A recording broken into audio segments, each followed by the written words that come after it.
এই বছরে অনেক বাধা পাওয়ার পরেও যে বড় মার দর্শন পাবো আমরা আশা করিনি। তো কালী পুজোর পরের দিন আমি রেডি হয়ে গেছি, এখন একটু বাজি ফোটাবো বাড়িতে, তারপরে বেরোবো, তারপরে যাব নৈহাটি। তো আমি আর দিদি বাড়িতেই বাজি ফাটাচ্ছিলাম। ঠিক আমি রং মশাল আর তারাবাজি ছাড়া কোনো কিছুই ফাটাতে পারি না, তো সেইগুলোই ফাটাচ্ছিলাম। আর দিদি এদিকে চরকা, চটপটি, সেল অনেক বাজি ফাটিয়েছে। তারপরে আমি চলে গেছিলাম ওই বাড়িতে। তো ওই বাড়ি গিয়ে সবাই মিলে মজা করে আবার বাজি ফাটিয়েছি। বাজি ফাটানোর পর আমরা সবাই মিলে বেরিয়ে পড়েছি ঘুরতে। আমি, বুনু আর মনোজিৎ আমরা একই স্কুটিতে বসেছিলাম। তারপরে এক জায়গায় ভোগ প্রসাদ দিচ্ছিল, সেইখানে আমরা দাঁড়িয়ে সবাই মিলে ভোগ প্রসাদ খেয়ে নিলাম, যেটাও ছিল খুবই সুন্দর খেতে। তারপরে আমরা যেতে যেতে অনেক ঠাকুরের দর্শন করলাম। তারপরে আমি আর মনোজিৎ আর মনোজিতের একটা বন্ধু আমরা রাতের বেলা বেরিয়েছিলাম নৈহাটির উদ্দেশ্যে। যাওয়ার সময় অনেক সুন্দর সুন্দর লাইটিং দেখতে পেয়েছি।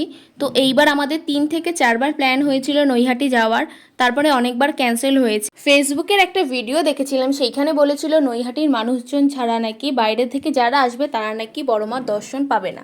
তাও আমি গেছিলাম বড়মার যদি দর্শন পাই। তারপরে সত্যিই আমরা গিয়ে বড়মার দর্শন পেলাম। জয় বড় মায়ের জয়।